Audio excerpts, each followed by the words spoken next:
Criminal case on repeated discrediting of the Russian army and public justification for terrorism was opened against Olesya Krivtsova, 19 years old, from Arkhangelsk. She was also banned from using the internet and other means of communication, including letters and telegrams, except in emergency cases. A student at the Northern Arctic University faces 7 years in prison for her publications on social networks. One of them was devoted to instructions on how to surrender for Russian soldiers from the Ukrainian media. The other was about the explosion on the Russian Kerch Bridge in the temporarily occupied Crimea.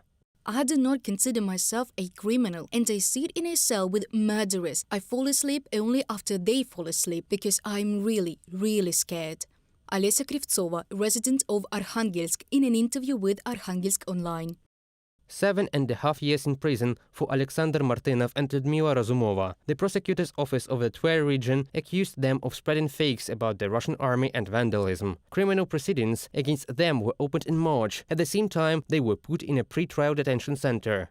Oksana Ronzhina, 32 years old, from the small mining town of Osinniki in Kuzbas, was fined 30,000 rubles for discrediting the Russian army. Recently, she posted on Instagram the phrase, "They are driving the invaders off. Good job. Nothing will come of the evil old dwarf who seized power in the Russian Federation." Almost since the beginning of the war, I was afraid to write posts because I understood that they could be screened. For some reason, I didn't understand that you can do the same with stories that are deleted only after a certain time. I had a lot of publications, and the police turned out to have a whole dossier against me. I don't know from what moment they followed me, when and who gave them a tip on me, or they themselves have already followed after my social networks after the story with the rally. Oksana Ronzhina, resident of Osinniki, in an interview with Siberia Realities. The Kremlin's repressive machine never stops. Detentions, searches, fines and criminal proceedings for dissent with the government are only gaining momentum, experts say. Как себя ведут путинские захватчики.